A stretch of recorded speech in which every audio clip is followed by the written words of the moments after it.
माता के नवरात्रे। जब दादाजी संस्कृत का श्लोक या देवी सर्वभूतेषु शक्ति रूपेण संस्कृता नमस्तस्ये नमस्तस्ये नमस्तस्ये नमो नमः बोलकर माता की पूजा कर रहे थे, तभी ध्रुव अपने दादाजी को माता की पूजा करते हुए देखता है और वो दादाजी से पूछता है, दादू आप ये संस्कृत में क्या बोल रहे हो, इसका क्या मतलब है। तभी दादाजी कहते हैं, बेटा ध्रुव, ये माँ आदिशक्ति की पूजा का मंत्र है। मैं उनसे प्रार्थना कर रहा था कि जो देवी प्राणियों में शक्ति रूप में स्थित हैं, उनको नमस्कार नमस्कार बारंबार नमस्कार। तभी ध्रुव बोला, ओह अच्छा, पर दादू हम आज इनकी पूजा क्यों कर रहे हैं। तभी दादाजी बोले, बेटा माँ आदिशक्ति का पूजन करने से इस संसार की सभी सुख और शक्तियों को पाना बहुत सरल हो जाता है। तुम तो जानते ही हो, आज से नवरात्रे शुरू हो रहे हैं। ध्रुव बोला, नवरात्रे दादू ये क्या होता है। दादाजी हंसे और बोले, बेटा नवरात्रि का अर्थ होता है 9 रातें और इन 9 रातों को हम माँ दुर्गा की पूजा करते हैं। ध्रुव बोला, 9 रातें 9 रूप, मैं कुछ समझा नहीं दादू, जरा अच्छे से बताइए ना। तब दादाजी बोले, बेटा नवरात्रि के पीछे भी एक रोचक कहानी है। हिंदू ग्रंथों के अनुसार नए साल की शुरुआत चैत्र मास के नवरात्रों से ही होती है। पौराणिक कथा के अनुसार एक बार पार्वती माता ने अपने पति भगवान शिव से अपनी माता के घर जाकर कुछ दिन रहने का आग्रह किया और भोले भंडारी से अनुमति लेने के बाद वो अपने माता पिता के घर जा पहुंची। तभी एक राक्षस ने चारों ओर खूब तबाही मचा रखी थी। इसे रोकने के लिए त्रिदेव की शक्तियों से एक महाशक्तिशाली देवी का जन्म हुआ, जिसे माँ दुर्गा के नाम से जाना जाता है। चैत्र मास हम हिंदुओं के लिए बड़ा महत्व रखता है। ब्रह्म पुराण के अनुसार चैत्र मास के पहले दिन माँ दुर्गा का जन्म हुआ था। दूसरे दिन उन्होंने ब्रह्मा जी की सृष्टि के निर्माण का कार्य सौंपा था और तीसरे दिन भगवान विष्णु ने मत्स्य अवतार लेकर पृथ्वी की स्थापना की थी और इसी प्रकार 9वें दिन भगवान विष्णु ने प्रभु श्री राम के रूप में जन्म लिया था। तब ध्रुव बोला, दादू तो देवी का जन्म लेना और इस संसार का बनना, ये सब क्या 9 दिनों में ही हो गया था। तब क्या हम सब इसलिए ही उन्हें पूछते हैं। दादाजी हंसे और बोले, नहीं बेटा, नवरात्रों के 9 दिन देवी के 9 स्वरूपों का उनके नियम अनुसार ही पूजन करते हैं। हर एक दिन हर एक रूप को समर्पित है। ध्रुव बोला, अरे वाह, 9 रूपों की तो 9 कहानियां होंगी दादू, बहुत मजा आने वाला है, सुनाओ ना सुनाओ।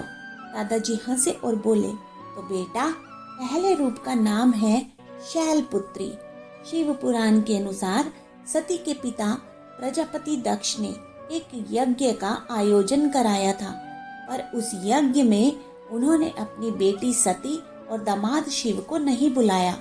महादेव के लाख समझाने पर भी सती उस यज्ञ में जा पहुंची और अपने पिता द्वारा अपने पति के बारे में नीची बातें सुनकर उन्होंने अपनी योग शक्ति से खुद को भस्म कर लिया। ये देख शिव ने तांडव कर यज्ञ का विध्वंस कर दिया। वहीं सती अगले जन्म में पर्वतों के राजा हिमालय के घर पार्वती के रूप में जन्म लेती हैं, जिन्हें शैलपुत्री भी कहा जाता है। दादाजी बोले, दूसरे दिन माँ दुर्गा के ब्रह्मचारिणी रूप की उपासना की जाती है। शिव पुराण में बताया गया है कि पार्वती ने कई हजारों वर्ष तक शिव की उपासना की ताकि वो इस जन्म में उन्हें पति के रूप में पा सकें।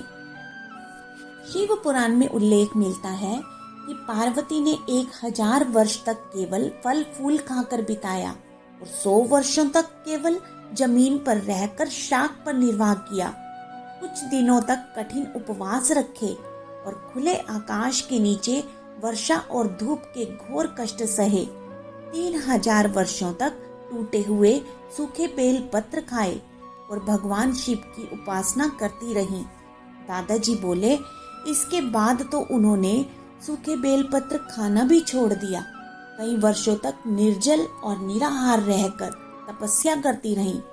उनकी इस दृढ़ निष्ठा और भगवान के प्रति समर्पण देख देवता, ऋषि, सिद्धगण, मुनि सभी ने ब्रह्मचारिणी की तपस्या को अभूतपूर्व पुण्य कार्य बताया।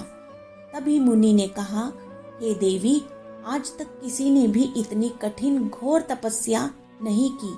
ये तुम्ही से ही संभव हुई। तुम्हारी मनोकामना परिपूर्ण होगी और देवों के देव महादेव शिव तुम्हें पति के रूप में प्राप्त होंगे। दादाजी बोले, माँ के इसी रूप को ब्रह्मचारिणी कहा गया है। अब दादाजी बोले, तीसरा नवरात्रा कई रूपों से मुख्य बताया गया है। माँ दुर्गा जी की तीसरी शक्ति का नाम चंद्र घंटा है। इस देवी की कृपा से साधक को अलौकिक वस्तुओं के दर्शन होते हैं, दिव्य सुगंधियों का अनुभव होता है और कई तरह की ध्वनियां सुनाई देने लगती हैं।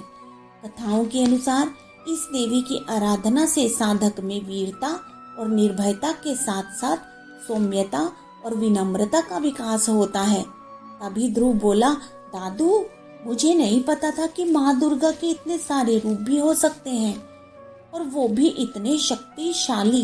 दादाजी बोले, बेटा ध्रुव, ये तो सिर्फ 3 ही रूप हैं, अभी तो उनके 6 रूप बाकी हैं। नवरात्रि का चौथा दिन माँ दुर्गा की कुष्मांडक के रूप को समर्पित है। मान्यता के अनुसार जब चारों ओर अंधकार था, तब माँ ने अपने इष्टासी से ब्रह्मांड की रचना की थी, इसलिए उन्हें आदि शक्ति भी कहा गया है। उनकी उपासना से साधक को अत्यंत शक्ति का आभास होता है। अब माँ के इतने रूप हैं कि इतने रूपों को क्या बखान करें। धार्मिक ग्रंथों में जहाँ देवी की पूजा से शक्ति पाने और कठिनाइयों से लड़ने की ताकत मिलती है, वहीं माँ का 5वां रूप स्कंद माता बुद्धि देती है। इनकी उपासना से मोक्ष के द्वार खुल जाते हैं। दादाजी बोले, वहीं इनका 6वां रूप कात्यायनी देवी के नाम से जाना जाता है।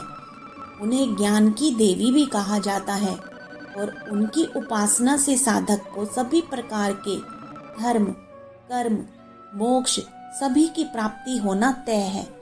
दादाजी ध्रुव से बोले, तो बेटा, तुम कहीं बोर तो नहीं हो रहे हो ना? ध्रुव बोला, क्या बात कर रहे हो दादू, ये तो बहुत ही रोचक है। मैं तो टीवी पर ऐसे ही विदेशों के सुपर हीरोज को देख रहा था, बल्कि हमारे देश में तो वंडर वुमेन से भी ज्यादा शक्तिशाली सुपर हीरोज हैं। ध्रुव बोला, अच्छा दादू, ये तो सिर्फ 6 ही रूप हुए और बाकी के? तब दादाजी हंसे और बोले, रुको बेटा, बताता हूँ। माँ का 7वां रूप उनके सभी रूपों से बिल्कुल ही अलग है। काले घने बिखरे हुए बाल, त्रिनेत्र, गले में कपालों की चमकती माला, एक हाथ में कपाल और दूजे में शस्त्र। माँ दुर्गा का 7वां रूप है काल रात्रि। दादाजी बोले, जैसा इनका नाम है, वास्तव में वैसा ही इनका रूप भी उतना ही भयंकर है। इनका रूप अंधकार की तरह काला है और पुराने ग्रंथों के अनुसार माँ काल रात्रि की आराधना करने वाले को किसी भी चीज का भय नहीं रहता और उसके दुश्मन अपने आप ही जैसे गायब हो जाते हैं।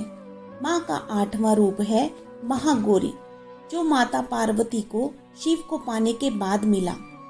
उनके 9वें रूप को सिद्धिदात्री कहा जाता है। कहते हैं, जो पूरे विधि विधान के साथ उनकी पूजा करता है, उनको माँ के बाकी सभी रूपों का फल मिलता है। शिव पुराण और भविष्य पुराण के अनुसार शिव ने भी माँ सिद्धिदात्री रूप की तपस्या की थी और उन्होंने कई शक्तियां भी प्राप्त कर ली, जिसके कारण उन्हें अर्धनारीश्वर भी कहा जाता है। तो बेटा, ये थे नवरात्रि को पूजे जाने वाले 9 रूप। पर बेटा, इन सभी रूपों की पूजा इतनी भी आसान नहीं होती। इन 9 दिन सभी श्रद्धालु सात्विक तरीके से रहते हैं और व्रत का पालन करते हुए हर दिन माँ के एक रूप पर ध्यान लगाते हैं। किसी भी प्रकार की नकारात्मक ऊर्जा को वर्जित माना गया है।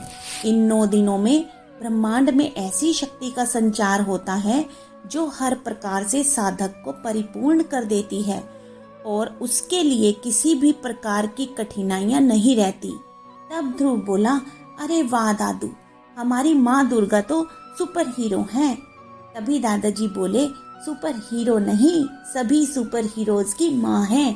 तो ये थी नवरात्रि मनाने के पीछे की रोचक कथा, जो कि आपको भी पसंद आई होगी।